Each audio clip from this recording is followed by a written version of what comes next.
இடிமுழக்கம் YouTube channel நண்பர்கள் அனைவருக்கும் இன்றைய வணக்கங்கள். இன்றைய நாளில் நாங்கள் இணைந்து கொள்கிறோம். இன்று 27ஆம் நாள் ஜூன் மாதம் 2026ஆம் ஆண்டு சனிக்கிழமை. இன்றைய நாளின் செய்திகளோடு இணைந்து கொள்ளலாம். இன்றைய நாள் எல்லோருக்கும் நல்ல சிறந்த நாளாக அமைய இறைவனுடைய ஆசிகள் கிடைக்கட்டும். இன்றைய செய்தியாக ருவன் பெலிசாய சூடா மாணிக்க கல்லில் 1500 கோடி ரூபாய் இரத்தினக்கல் கொள்ளை என்ற முக்கிய செய்தி உங்களோடு இணைத்துக் கொள்கின்றேன். கோடபாய பிரஞ்சித் தம்புகலவுக்கு எதிராக சிஐடியில் புதிய முறைப்பாடு என்று செய்தி இணைந்து கொள்கிறது. அதாவது காலங்கள் எங்களுக்கு சரியாக இருக்கின்ற பொழுது எல்லாமே சிறப்பாக இருக்கும், எல்லாமே நன்றாக இருக்கும். அந்த காலம் எங்கள் மீது பகைக்கின்ற பொழுது எல்லாமே வந்து எங்கள் தலையில் கொட்டித்தீரும். அதே போன்றுதான் இன்றைய இந்த செய்தி இருக்கிறது. கோடபாய ராஜபக்ச மீது வெளிநாட்டு தடை விதிக்கப்பட்டிருக்கிறது. அதைவிட தன்னை கைது செய்து விடுவார்களோ என்று கோடபாய ராஜபக்ச நீதிமன்றத்திலே சென்று வழக்கையும் தாக்கல் செய்திருக்கின்றார். அந்த வழக்கும் விசாரணையில் இருந்து கொண்டிருக்கின்ற பொழுது மீண்டும் இந்த ருவன் பெலிசாய பிரச்சனை கிளப்பப்பட்டிருக்கின்றது. அதாவது முறைப்பாடு செய்யப்பட்டிருக்கிறது.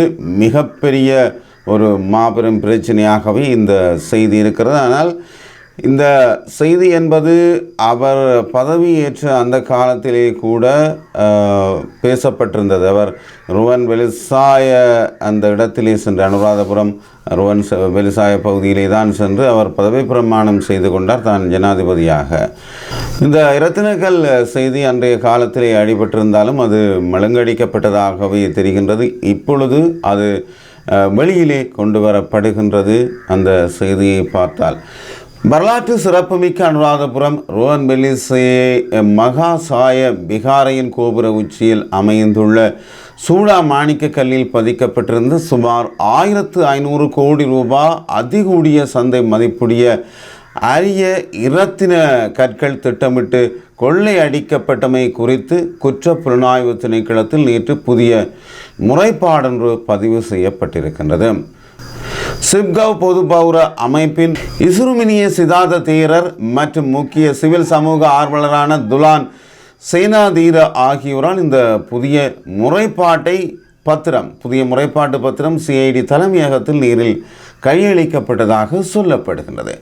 கடந்த 2020ஆம் ஆண்டு கால பகுதியில் ருவன் பெலிசாய மகாசாய விகாரையின் பல தசாப்த கால பழமை வாய்ந்த அசல் சூடா மாணிக்க கல் இரகசியமாக கலற்றப்பட்டு அதற்கு பதிலாக போலியான வேறொரு சூடா மாணிக்க கல் கோபுர உச்சியில் பொருத்தப்பட்டுள்ளது.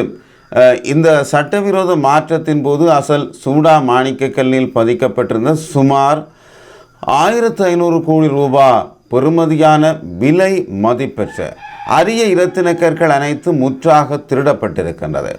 அன்றைய காலகட்டத்தில் ருவன் பெலிசாய விகாரையின் பொறுப்பதிகாரியாக பணியாற்றிய பல்லேகம கேமரத்ன தேரர் முன்னாள் ஜனாதிபதி கோடபாய ராஜபக்ச மற்றும் தற்சமயம் பல்வேறு நிதி மோசடி குற்றச்சாட்டுகளுக்கு உள்ளாகி விளங்கும் பிரபல தொழில் அதிபர் பிரஞ்சித் தம்புகல ஆகியோர் இணைந்து தங்களுக்குள் இருந்த நெருங்கிய அரசியல் மற்றும் இராஜதந்திர தொடர்புகளை பயன்படுத்தியே இந்த மகா கொள்ளையை அரங்கேற்றியுள்ளனர் என முறைப்பாட்டில் நேரடியாக குற்றம் சுமத்தப்பட்டிருக்கின்றது.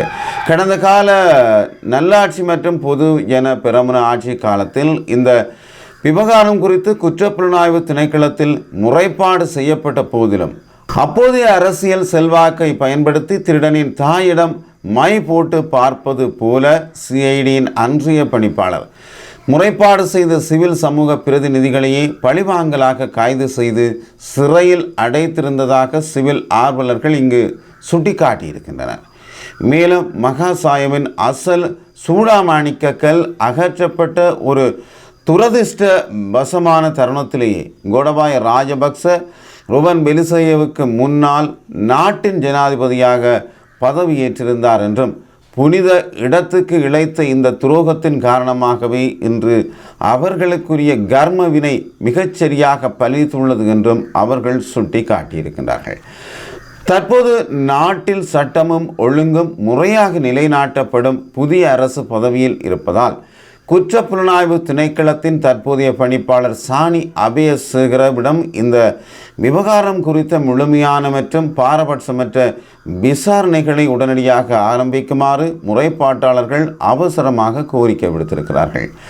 பௌத்த மக்களின் மிக உயரிய வழிபாட்டு தலத்தில் அரங்கேற்றியுள்ள இந்த விபரீத மோசடி குறித்து விரிவாக ஆராய விசேட உளவுத்துறை அதிகாரிகள் குழு ஒன்றை நியமித்து விசாரணைகளை முடுக்கி விடுமாறும் இதனுடன் தொடர்புடைய அனைத்து தராதரமிக்க குற்றவாளிகளுக்கும் தகுந்த தண்டனையை பெற்றுக் கொடுக்குமாறும் சிவில் அமைப்புகளும் மகா சங்கத்தினரும் அரசை வலியுறுத்தி இருக்கின்றார்கள். உண்மையில் இது எந்தளவு ஒரு மிகப்பெரிய மோசடி, ஒரு ஆலயத்தின் வரலாற்று பொக்கிஷமாக விளங்கிய இந்த இரத்தினக்கற்கள் திருடப்பட்டு அதற்கு போலியான இரத்தினக்கற்கள் அங்கே இடப்பட்டிருக்கின்றது.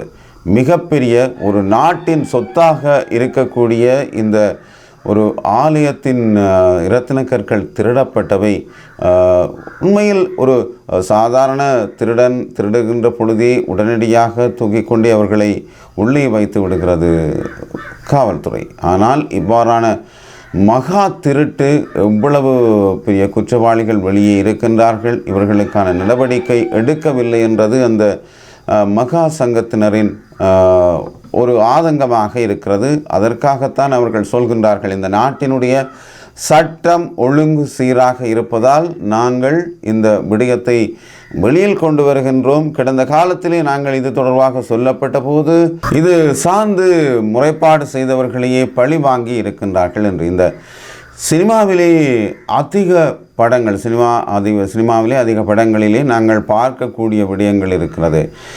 சில சம்பவங்களை பார்த்தவர்களே சென்று உண்மையை சொல்ல மாட்டார்கள். ஏனென்றால் உண்மையை சொன்னால் அந்த அதிகாரியை எதிராளிகளுக்கு போட்டு கொடுத்து விடுவார். அவர்களாலும் பிரச்சனை ஏற்படும், போலீஸாலும் பிரச்சனை ஏற்படும் என்பதற்காக அவர்கள் வெளியிலே சென்று அந்த விடயங்களை பகிர்ந்து கொள்ள மாட்டார்கள். அதே போன்றுதான் இங்கும் அவர்கள் சொல்லியிருக்கின்ற விடயம். இந்த விடயம் தொடர்பிலே சிஐடியில் முறைப்பாடு அளித்தவர்களே அவர்கள் பழிவாங்கி இருக்கிறார்கள் என்றால் எவ்வாறு இந்த பிரச்சனையை வெளியிலே கொண்டு வர முடியும்? எனவேதான் அவர்கள் தற்பொழுது நாட்டின் சீர் ஒழுங்கு முறையாக இருக்கக்கூடிய அரசிடம் தாங்கள் முறைப்பாடை அளிப்பதாக அவர்கள் சொல்லியிருக்கிறார்கள். மேலும் தற்காலத்திலே நடந்த ஒரு மோசடி விடயம் தொடர்பிலே ஒரு முறைப்பாடு அளிக்கப்பட்டுள்ளது. அண்மையில் நடந்த பரதநாட்டிய கின்னஸ் சாதனை நிகழ்வில் பாரிய பண மோசடி நடைபெற்றதாக சொல்லப்படுகிறது. என்பிபி அரசின் பிரதி அமைச்சர் பிரதீப்புக்கு எதிராகத்தான் இந்த முறைப்பாடு அளிக்கப்பட்டிருக்கிறது. கொழும்பு காலிமுகத்துடலில் அண்மையில் 5000 பரதநாட்டிய கலைஞர்களின் பங்கேற்புடன் நடத்தப்பட்ட கின்னஸ் சாதனை முயற்சியின் பின்னணியில் திட்டமிட்ட பாரிய பண மோசடி மற்றும் உழைப்பு சுரண்டல் அரங்கேறியுள்ளது என்று கூறி இளஞ்ச ஊழல் ஒழிப்பு ஆணைக்குழுவில் முறைப்பாடொன்று பதிவு செய்யப்பட்டிருக்கிறது. மக்கள் போராட்ட முன்னணியின் தேசிய நிறைவேற்று குழு உறுப்பினர் ராஜ்குமார், ரஜீவ்காந்த் மற்றும் முன்னிலை சோசலிச கட்சியின் பிரச்சார செயலாளரும் பிரபல சமூக செயற்பாட்டாளருமான துமிந்த நாகமுவ ஆகியோர் இணைந்தே இந்த முறைப்பாட்டை ஆணைக்குழுவிடம் கையளித்திருக்கிறார்கள்.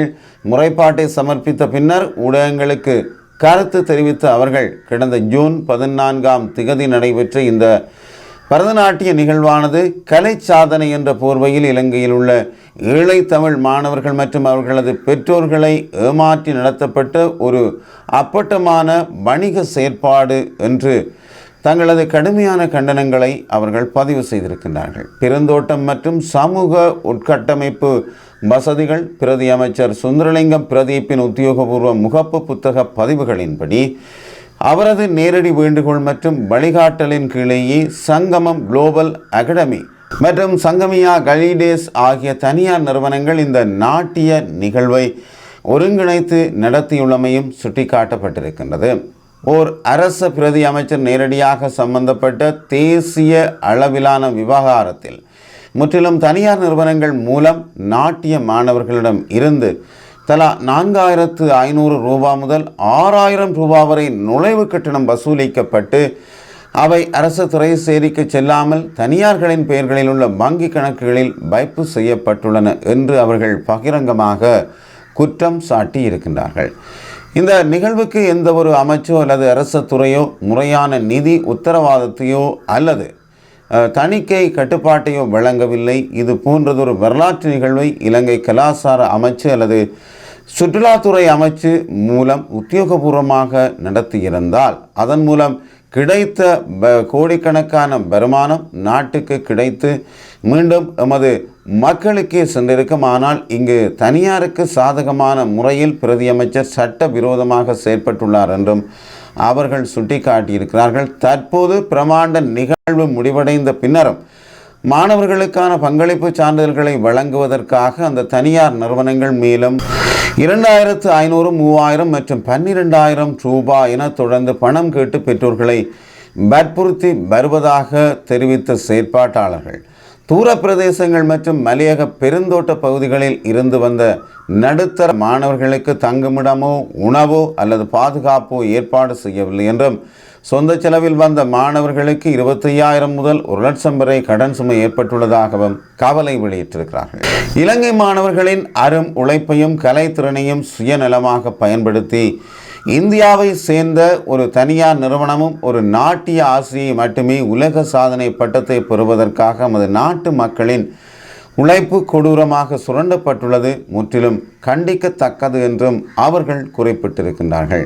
இலஞ்ச ஊழல் ஒழிப்பு ஆணைக்குழுவிடம் இது தொடர்பான அனைத்து வங்கி பரிமாற்ற ரசீதுகள் மற்றும் முகப்பு புத்தக ஆதாரங்களை சமர்ப்பித்துள்ளதாக குறிப்பிட்ட செயற்பாட்டாளர்கள் உடனடியாக இது குறித்து விசேட விசாரணை நடத்தப்பட்டு ஏழை மாணவர்களிடம் ஏமாற்றி வசூலிக்கப்பட்ட பணம் மீண்டும் முழுமையாக திருப்பி அளிக்கப்பட வேண்டும் என்றும் சம்பந்தப்பட்ட பிரதி அமைச்சர் இதற்கு நாடாளுமன்றத்திற்கும் நாட்டிற்கும் முழுமையாக பொறுப்பு கூற வேண்டும் என்றும் வலுவாக வலியுறுத்தியுள்ளனர் என்றும் சொல்லப்படுகின்றது. உண்மையில் அண்மையில் மிக பிரபலமாக பேசப்பட்டது இந்த கிண்ண சாதனையாக 5000 மாணவர்கள் இந்த பரதநாட்டிய நிகழ்விலே பங்கேற்றதாக சொல்லப்படுகிறது.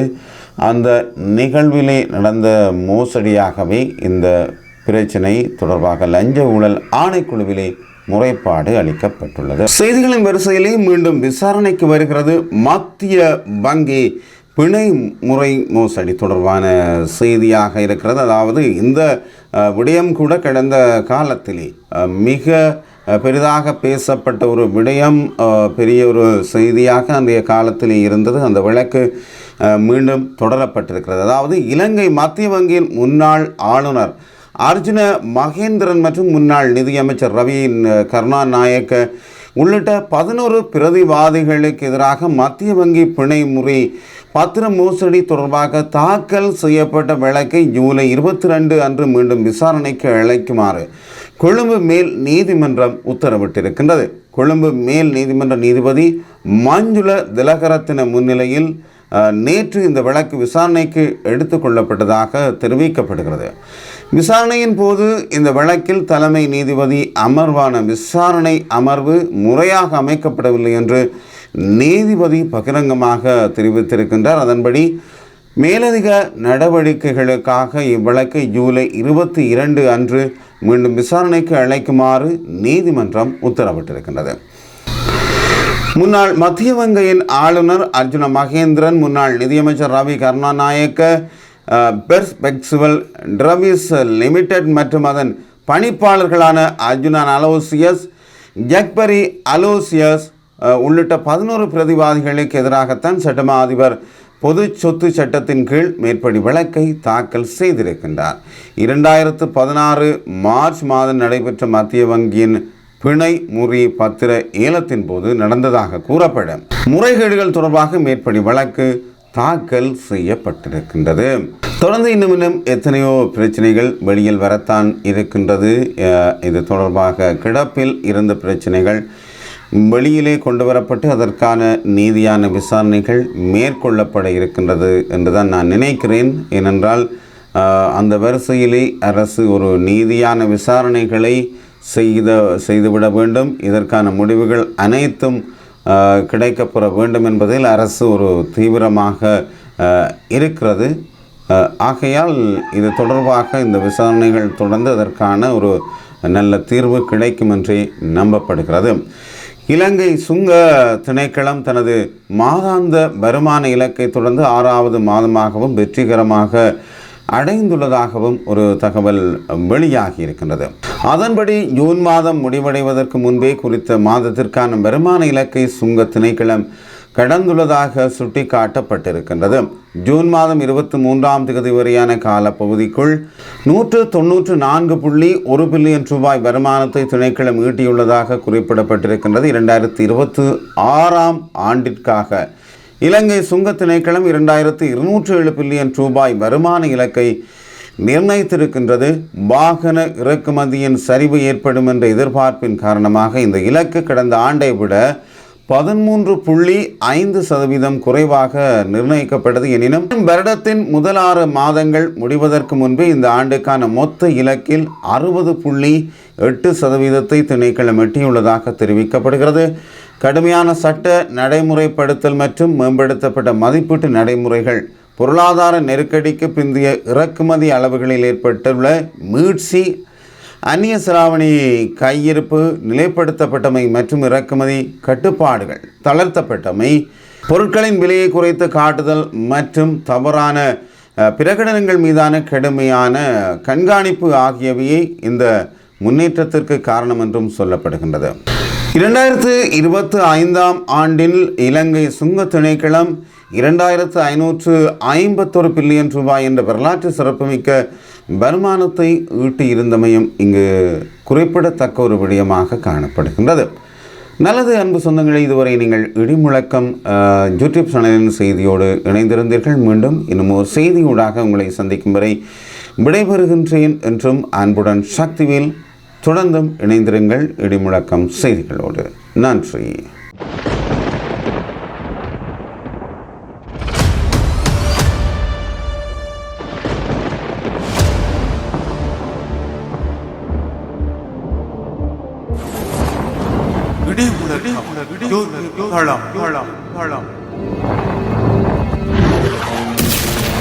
உண்மைகள் உறங்காதிருக்க உழைப்போம்.